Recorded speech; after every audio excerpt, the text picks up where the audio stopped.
Hello and welcome to another episode of Emotional Eating Unwrapped. I'm your host, Alana Kessler, and I'm joined today with co-pilot Kassi. Hey, Kassi.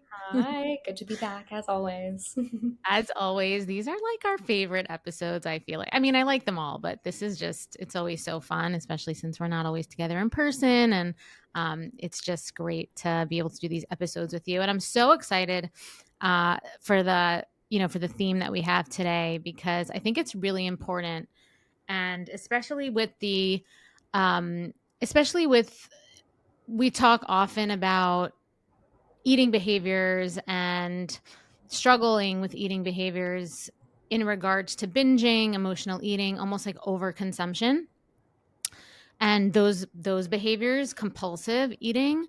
But we don't really talk about compulsive behaviors, obsession, control, um, in the other direction, in terms of adhering to strict diet plans, intense discipline, right? Like things that can sometimes be almost skewed positively, right? In some ways, it can be like positive to be like a a really disciplined person, but I think there's nuance the to this idea, and I think that it might be a little bit more socially acceptable, or maybe even missed in society, that there is an undercurrent of addiction, of compulsion, of um, nervous system dysregulation, not maladaptive eating behaviors. Even when on the outside you would look at someone and they look really disciplined and outwardly thin, or they might even sometimes it can be even more pervasive because on the outside it's not as obvious. Yeah, I think there's so much to talk about with this topic, but particularly what you said is this kind of concept that this is more socially acceptable in a way. I think a lot of times we glorify thin people's behavior or just very like that concept of discipline or just like that skew is very much more socially acceptable, and we're able to be like, no, it's actually positive, like it's actually a good thing that they're eating in this way or they're behaving in this way or they're really pushing themselves to have this sort of I don't know, workout regime, and when in reality it's just as harmful as the alternative for sure. Yeah, I mean, 100%. And I definitely, in my own journey and my own experience, I talk a lot about my emotional eating, my, more of the binging and the purging element and that side of it. But there were cycles through those times where I went into a phase of hyper obsession with control and discipline. Um, that when I look under the hood of that, the undercurrent was the same, right? Yeah. um it still felt as chaotic in my brain as the other side did, but maybe on the outside it seemed like I had it more together, that it was more acceptable, but I still was thinking about food 24/7. I was still hyper focused on what I was eating, and um wanting to fix myself, which I think is ultimately one of the fault, the false beliefs that we have when we struggle with what it sounds like we're talking about, which is a newer concept, which is orthorexia, which is that obsession with your body image, and um, that can sort of be seen and glorified as positive, right? As discipline. And it's really the person that knows the truth about that. And now, being somebody who does care about my physical appearance and does manage my weight and does, manage my weight in a healthy way, meaning like I care. Like I don't want to gain weight. Like I like being how I look and I like looking a certain way. But how I go about it now, from a place of, self-trust, like authentic, true, strong inner power, um, a connection, a connection to feeling safety around not having control all the time, to the other side, which was I needed to feel in control all the time. And when I felt in control and I was being good and I was following and I was doing the right stuff and it felt good to me, I felt good. But once it started to have some sort of resistance, I didn't feel good. I know the difference between those things. But on the outside, I still care, and I still prioritize, um, I still prioritize ritual and discipline. But on the inside, I'm much more forgiving and I'm much more flexible and agile with it all. Yeah, I think it comes back to the core of where it's coming from, because it's like if you're coming from a place of hostility of being like, oh well, I still want to be thinner, or thinner is never thin enough, or I want to continue losing weight, or I don't want to, you're not coming from that core place of ease that allows you to be like, or that core sense of self-worth that allows you to be like, this is what I want to do because I want to work out because it makes me feel good, or any of Mm-hmm. those things. I think there's a very slippery slope of being like, well, I don't want to control the way, or I don't want to be hyper fixated on I feel like there's a couple of different avenues, but there's like, I don't want to be hyper fixated on how I eat.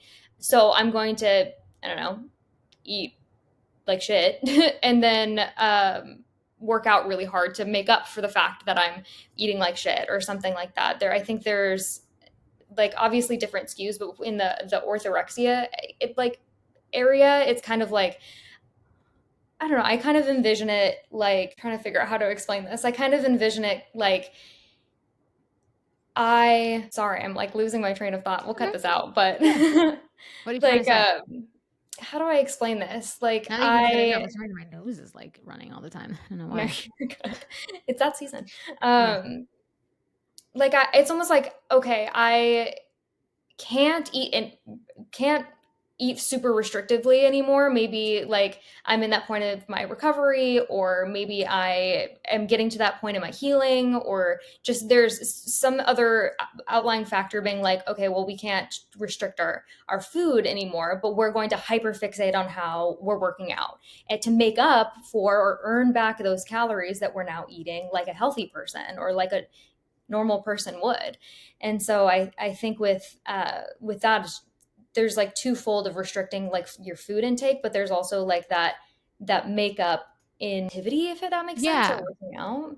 For sure. I mean, for sure. I feel like so many people that listen to this, I'm going to go on a limb and assume that they had that experience um, of, being an overeater, binging, or wanting to lose weight and immediately going to that negotiation place with themselves, going on a diet. I mean, it's like an obvious pathway, right? Like you try to get control of your food, and so you find a system that gives you the blueprint to get control of your food that seems like disciplined and good and allows you to feel safe and like secure that you have a plan.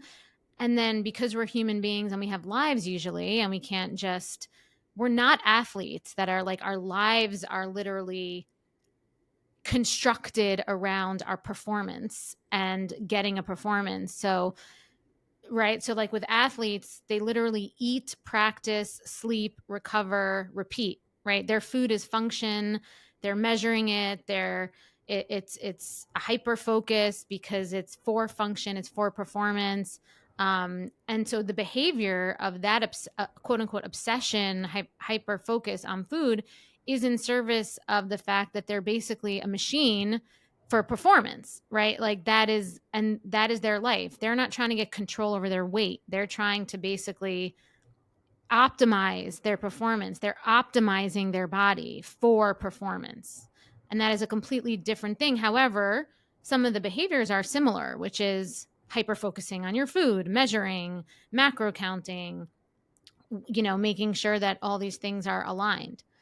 Whereas a regular person, and we've touched on this before, but like a regular person, if they're being really honest with themselves, they are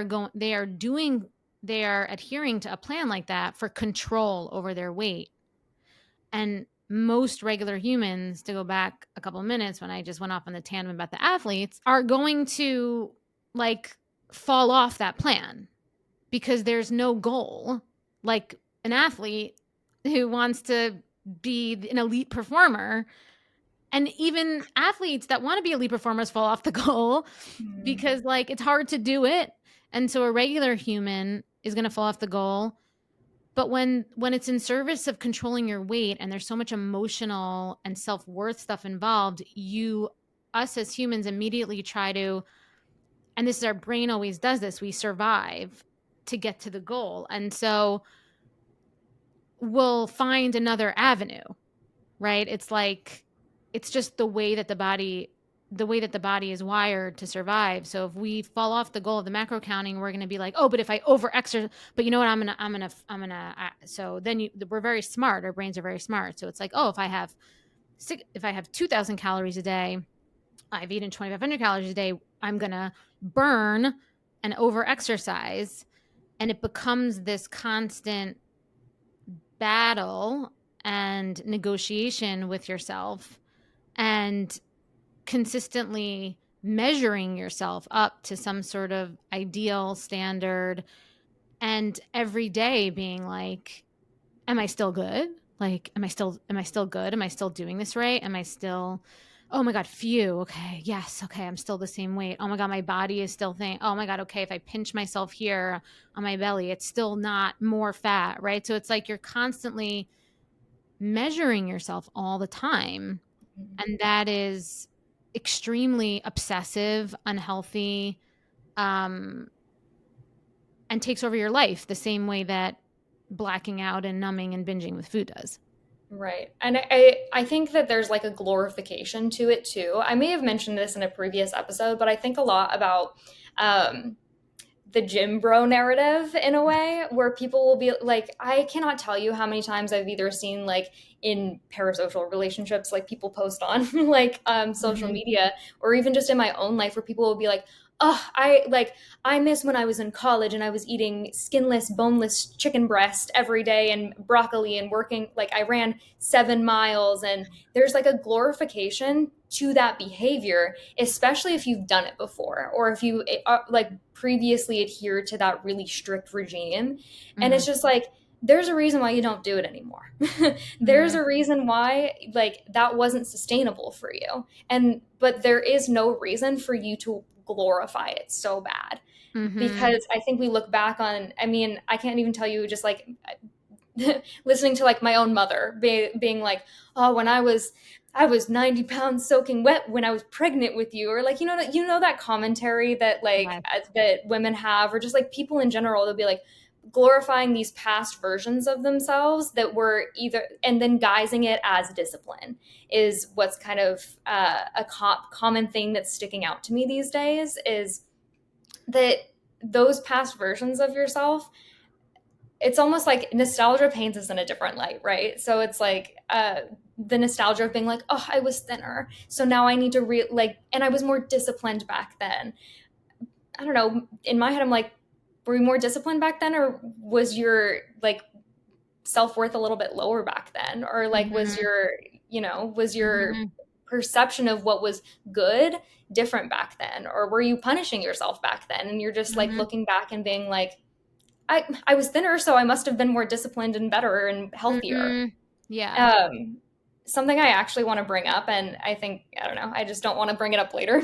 We'll get that back out. But something I wanted to bring up, though, is one thing that I'm noticing on social media, actually, is, and I won't name the influencer, but Wait, there... I'm cutting you off. Sure. Because I actually want to introduce this as a new segment. Okay, yeah, totally. So I'm going to introduce it as a new segment, okay? Sure. Are we ready to do that? Or yeah, we can do that. Or is there anything we wanted to talk more about with this? Not unless you don't have like anything to say back about it, but we can like transition into it if you'd like. Yeah, no, the only thing I was thinking was that you had an intuitive eating thing on that script. I wasn't sure if you wanted to go into that now, or if you want to if you do want to go into it or not. Well, I'm trying to think if like that's something that I can just incorporate into what we're about to do. Okay, perfect. Yeah, I think we can do that. Okay, perfect. Cool. Okay, I totally agree with what you're saying. Like I think you're totally right, and I'm excited because we're actually going to introduce a new segment into these tandem episodes with co-pilot Kassi, and what Kassi is going to do is that she's going to bring me a something that's like in the zeitgeist, something that she finds on social media that she finds a little bit controversial, that she finds interesting, and she's going to bring it to our episode that we record together. I've never seen it before, and she is going to present it to me and ask me for my opinion, basically. And so you're going to get my completely unfiltered opinion on something that I've never heard about before. And this is something that we're going to do because I think it's really important. One, I think transparency and honesty is really important. And I think it's just going to be really fun for all of us. So, what do you have for me today? Well, it's definitely in the sphere of what we've been talking about so far, and okay. I'm online, and I don't know how deep into TikTok you are, but Not. oftentimes TikTok has. I've built my For You page brick by brick, girl. Like they know what to feed me to like either piss me off or to like make me stay on that app a little bit more than I should. But I need to learn recently, TikTok. say again. I need to learn TikTok. I feel like I'm doing myself and my business a disservice by not knowing TikTok, but whatever. I feel like maybe at some point. Right. I feel like you gotta dive in and you gotta be like an observer on it first, just to Okay. like because it's just a whole different ballgame. But being on it just sometimes you see stuff that just really like gets you, and that's what I feel like with this. There's an influencer, and there's actually just like a myriad of influencers on TikTok recently, and their guys is like being a health and wellness influencer. But they're young people. Like, don't get me wrong, they're probably like around my age. I'm 26. And so, young people, health and wellness influencer, but and it's no secret, like the body image, like societal norm recently has been skewing in the direction of very thin. I know people are talking about the 2000 skinny like kind of Yeah. era coming back. I actually did not know that. Really? Yeah, maybe because I'm not on TikTok, but I have a TikTok account, but I'm not on it Yeah. regularly. No, but I did not know that because I remember when I was like when Friends was like that was Friends, and like Jennifer Aniston and Courtney Cox like were so thin. And actually, not to cut you off, but one of the reasons that I talk about that I got into yoga like 20 something years ago, and I've told this story before that I fully got into yoga for the physical piece of it. Like I didn't like Right. now yoga, I have a very different it's changed my life, and a lot of people know that story with me in yoga. But I mean, I'm not ashamed to say that I got into yoga because Jennifer Aniston was on the cover of like Us Weekly, skinny as all hell, saying that yoga was what she did to be skinny. And I was like, 22 years old and being like, That's yes, the I answer. I need to get into yoga, like this is what's gonna get me there. So crazy. I didn't know that we're kind of going back to that. Yeah, and I feel like to be completely honest with you, I think it's because that era of um like media is coming back. Like people are rewatching Friends. Like I'm a big Friends fan, and so I think that that kind of era of like Gilmore Girls, like kind of like One Tree Hill, that area of TV shows is coming back, and so we're seeing that as like a model in a way. Hmm. And people are like, "Oh, remember back that?" Like, and like I said, with the nostalgia thing, is like you're looking back and you're being like, "Oh, that's how people used to look back then." I wish life was like how it was back then. People look like Right. that back then. Maybe I should look like that kind of thing. But to that point is like I think that things are skewing, or not I think, but things are skewing in the direction of that body type again. And because of that, I feel like it's become more and more normal to see health and wellness influencers Mm. look very thin in comparison to like My friend's a big like workout person, and her verbiage is muscle mommy. And so like the muscle mommy in comparison to like the very thin, I don't know, we used to call them cardio bunnies. That's But fun. yeah, so there's some verbiage for you. But and so with that being said, I think that these influencers, this influencer that I'm talking about specifically, will post health and wellness content and be like, well, this is just how like my body is. This is just like how my genetics are. When you take a little bit of a closer look at the content that she's promoting and the behaviors she's posting, for example, she's posting like what I eat in a day, and it's like, I don't know, 1100 calories, but she's doing like an insane amount of physical activity. And then like the contents of what she's eating, like maybe low protein or something like that. And she's getting a lot of backlash because she's addressed people who have kind of reached out to her and been like, yo, this is not healthy. And she's like, well, it's discipline. Like I have these goals. Like I want to, like be thinner, and there's nothing wrong with being thinner. This is how I'm reaching that goal. When it's kind of like there's a film on it where people are Mm. viewing her and being like, okay, this is the only way to achieve the goal. And it's borderline. I mean, like you can make the case that it's borderline like unhealthy, but she's skewing it to where it's like, no, it's healthy, and I'm being disciplined by doing this. So do you have like without sharing her name, do you have like a specific post that she shared? Hmm. That's a good one. I watched one actually this morning, and let me pause real quick to like take a look at it again. This one. This is the one that I want to like re-jog my memory before I talk about it. I'll actually hold on. I'll play this for you and we'll cut this part Yeah. out, but I want you to hear this. Your body should never make you. Can you hear it?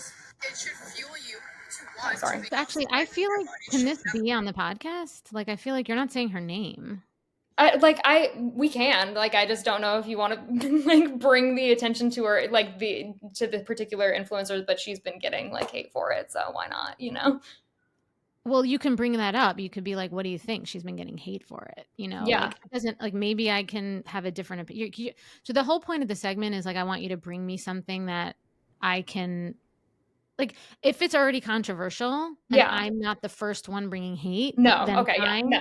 I just But wasn't like, sure if you wanted to name names or not. you don't have to name names, but you could play it, and maybe we Okay. could hear it. I just don't know Um, if that's like copyright to like play someone's TikTok.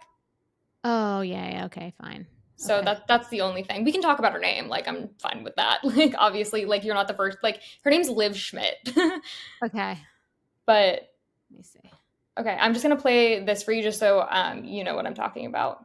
Okay. A reminder: seeing someone else thrive in their body should never make you reach your dream body. The jealousy. Okay, Okay, so this is her, yeah, I see her. I found her.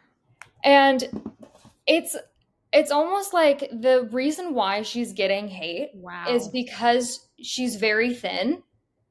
Well, I see her ribs Yes, exactly. in like She's a way very that thin, yeah. and people are like, hey, you're really thin. You might need a little bit more nutrient to sustain this activity that you're really committing to. It's not like we're not hating on you for wanting to live in a thin body, but we're upset because you're bringing this information and pushing this information on people in a way that like one, your only personality trait is being thin and getting thinner, but also What it's am like you're actively talking about sitting out of certain social events, sitting out of certain like activities, sitting out of sharing in like, I don't know, a nice dinner to reach your goals, when it's like you've very obviously already reached your goal. right? Yeah. I mean, look, like honestly, this is like this girl is one thing, right? Like this girl is like one example of what's wrong with like what I take away from this girl's one example is of what's wrong with the fact that attention has no regulation. Right, Honestly, that's a good way to put it. like that's what bothers me the most because like I'm looking at her and without going through all of her entire TikTok right now and wasting everyone's time. I can't Like, yes, do I see a very skinny person? Yes. Is it possible that she is naturally skinny and that she's eating like enough? Potentially. Are you saying that she's actually telling people to eat less and she's guiding people to eat a little bit and that you have to eat a little bit and that you should eat a little bit and you should love eating a little bit and that's discipline? Is that what she's telling people? It's less that she's telling people what to eat and how to eat and the certain amounts to eat, but it's that she's, I feel like, blanketing her behavior under the guise of discipline, and then her whole thing to protect kind of this image that she has online or to not be canceled is discipline. And I think that's the reason why I'm bringing it up, is the fact that, like, she's like, well, all of the things that I do are fine because I'm being disciplined about it. And that's the reason why people can't reach their goals, is because they're not being disciplined enough. Right. Right. So that is definitely a problem because it's a problem, but I also I believe in discipline, Yeah, right? But I believe in discipline with flexibility, right? So when I talk about a exactly. lot. So for example, for me, I'm going to go for a jog today because I commit to myself that I jog 3 days a week. And I haven't done my second time in the week yet. And when I Right, think about the rest of my week, I might not even get my 3 times a weekend because of traveling over the weekend. And it's Thursday. It's Thursday today when we're recording this. So I have to get my run in today, right? right. Is it not because I'm committed to that to myself for a greater purpose for my mental health, for my commitments to myself, for how I know But I it's need to not to feel be good and all thinner. that. It's not to be thinner, but it is to help me maintain a sense of control and accountability that I've tried and tested over the years of knowing that not that if I don't run today I'm going to gain 10 pounds. Of course I know Right. that. It's But not a punishment activity. no, but it's a commitment. It's a Right. discipline because I have to maintain a certain range of discipline for myself to stay in a good mental state. Okay? So it has to be a range. What she's doing, I think, is she's exploiting people's inner voices, Yes. Okay, yes. right? She's exploiting people's inner voices and she's making it where she's saying you think your inner voice is something that's bad, that it's actually negative, and I'm going to be a mirror for you and show you that it's actually not bad. Like, low calorie fall Starbucks drinks, right? That's so it's just so I don't know I feel like there's definitely a Gen Z word for what I'm trying to think. You tell me, Cassie. I don't know if this is what you're looking for, but it just reminds me, it's like, if we're talking in Pokemon terms, like Okay. the evolution below an almond mom to me. Like, you know what I mean? I Like, don't, but I feel like do you know what an almond mom is? nope. You know how I was saying before that, like, when my mom was younger, she would always say to me, I was 90 pounds soaking wet with you. I used to, when I was pregnant with you, or, I used to run 6 miles every day, took spin classes like they were candy, like that kind of verbiage. And that, like, low the South Beach diet vibe, or like policing your kids kind of like intake sort of thing. That, I'm sure you can visualize that type of person in your head. Oh But yeah. like the step below that is this, in my opinion, is like, this is like, she's gonna grow up to be an almond mom to me. Is like someone who is very like you said, exploits the inner voice to be like, oh, but I'm making you better by saying this. I'm just saying the things that people don't want to say. Yeah, she's basically exactly. She's exploiting that inner voice that the last 10 years people have been trying to get you to realize you don't have to be this extreme, right? You don't have to or also you don't have to prioritize, you don't have to Let's get to a place where of course, like what I say, like where we want to be thin. Like I'm like I say, I'm a fan of losing weight. Like I'm a fan of prioritizing weight loss, but it's like, let's not make it the focal point of everything, and let's not create a culture and a lifestyle around being skinny. And I think what And she's doing is she's exploiting the lifestyle, and she's saying things that I think are helping people be like, oh yeah, if I want to make my life about being skinny, then I can. And this isn't an eating disorder. This isn't like an orthorexia.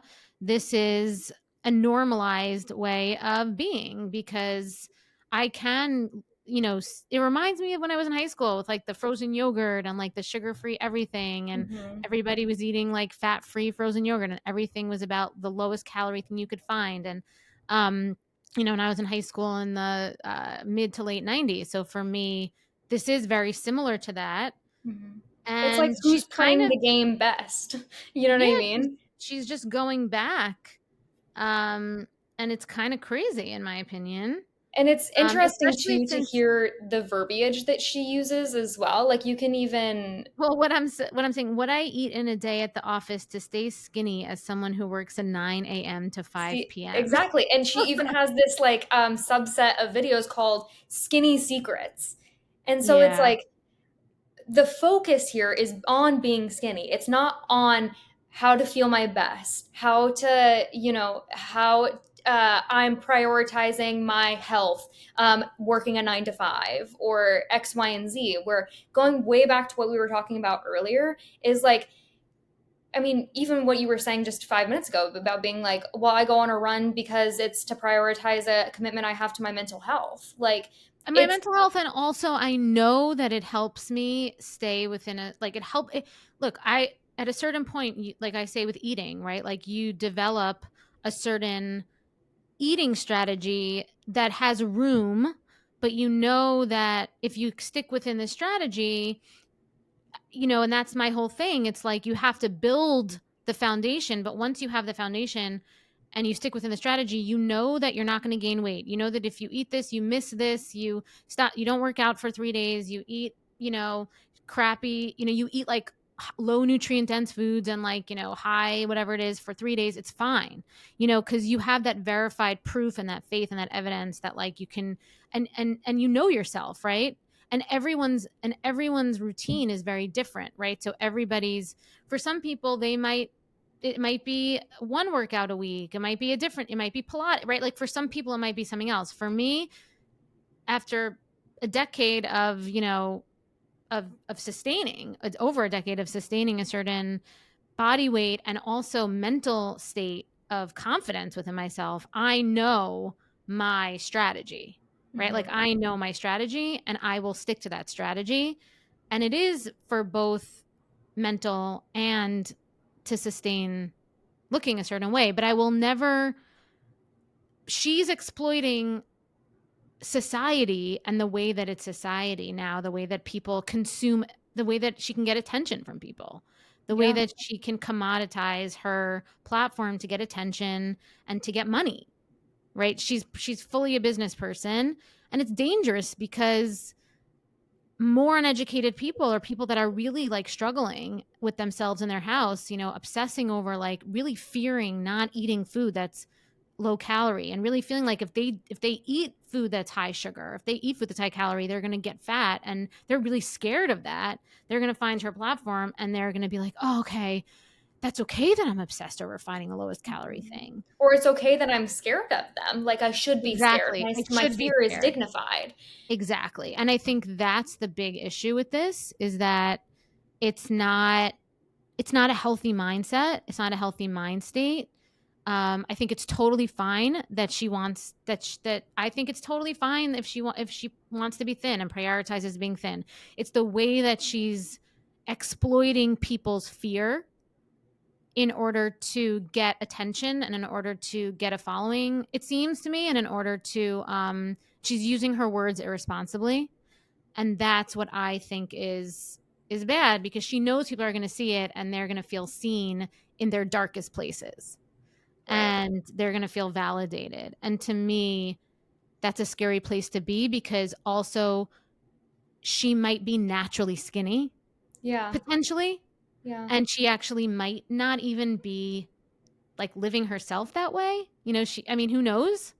She might Right. be, but she might not be. It might not be as bad for her as it is for other people. And then it might be, but that's not my place I'm not going to judge her and assume she has like a crazy eating disorder. But like some people may who's watching her and are Right. going to be like, oh, this isn't a disorder. This is actually like a normal way to be. And this Yeah. woman This is is a representing lifestyle. that. Exactly. And I think that is the problem with that. You know, it's irresponsible. It's verbally irresponsible and it's exploiting attention. But I mean, that's the world we live in these days, right? Like that's the hard part, honestly. You know, she also And has like 700,000 TikTok followers, which is mhm. like, you know, crazy. Whereas people that do speak the truth or speak balance and speak equanimity and they don't, unfortunately, the way the world we live in now, shock value sells, you It's know? true. I mean, it's clearly working for her. Like, you know what I mean? That shock value is Yeah. clearly driving the follower count, which in turn is driving revenue. So it's Yeah. just it's an interesting hamster wheel to examine. Yeah, and I think it's just interesting because we've come so far, and I don't know how I missed it. Maybe my head was down, but I feel like and maybe it's not an either or, but we've come. It's so different from like the connecting to your intuition, Yeah. um, you know, intuitive focus that I think, I guess, eating had a moment with. Obviously, like that is what I help women do in a very inside out way, and you get there, but there was, I guess, maybe this is the reaction to the body positivity stuff and like all of that, you know, other extreme.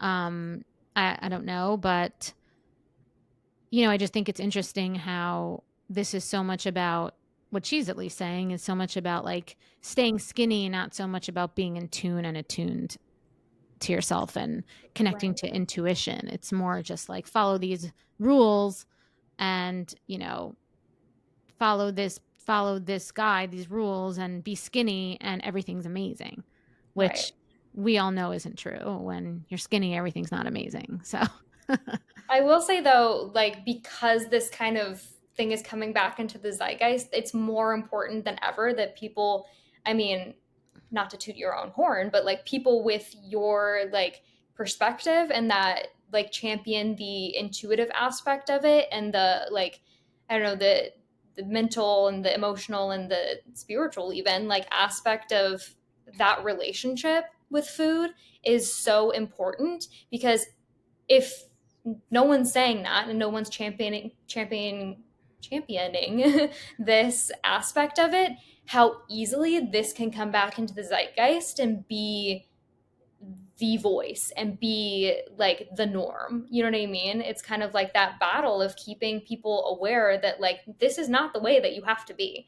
oh, 100%. I mean, that's why like our team is working so hard to put out this content for everybody and like, you know, provide resources and programs and courses and all these things to get people to know that there's, you know, and we're fighting against the algorithm, you know, to get people and trying to get with Literally. that, trying to get with the algorithm, you know, to get people to the other side, to see a different side and to realize that, you know, there really is an easier way, like, and a more, and, you know, there really is a way where it can feel easy and you can reach your goals and, you know, you can be thin. You know, you can be quote unquote skinny. She spells it with an I, by the way, I which I know, I thought was saw hilarious. that. I was thinking maybe it's because she thinks she'll be like flagged on TikTok, maybe if she says That's the word actually probably skinny. true. Can you believe I knew that? I'm impressed. She knows her um, SEO terms. but I mean, that's why I think, you know, we're putting out this stuff, and, you know, everyone who listens, we're so grateful, and we, you know, we love it. I know that I love it. I know you love it when we get feedback from our listeners about how much just our podcast has changed people's lives, and I think somebody left a comment, I think, on Apple the other day that I saw, where someone said they listen to all the episodes every day. And as we come Is up, it just in a loop in the background, like their constant monologue? which is amazing, because we're coming up on our year of the podcast, at the end of September. So someone who listens to a year's worth of episodes every day, I need to talk to her. So if you're listening, we actually would talk to you. I want to hear how listening to a year's worth of episodes has worked out for you. But yeah, I think that's all we have. That's all we have for today. In that note, I do want to share that I am going to be offering a new coaching and accountability program in the next coming months. It's something I've never done before. It's going to be unbelievable. I have a wait list for it. It will be in the show notes. Kassi, I will send you all that information. Just open the wait list on Instagram, and we have a bunch of people on it already. So really excited. It's going to be an amazingly accessible price point, accountability, coaching, lots of different things. And very excited about that. So if you are someone listening and you really are looking for that type of container support, please get on that wait list. That'll be in our show notes. And and keep listening every week for more new episodes about healing emotional eating, loving yourself, losing weight in a healthy way, naturally, easily, with sustainable strategies, lasting change. And again, you can always go to the website. We have lots of resources. And that's it. Until next time, I'm Alana, and I'm Kassi. and thank you for listening to Emotional Eating Unwrapped.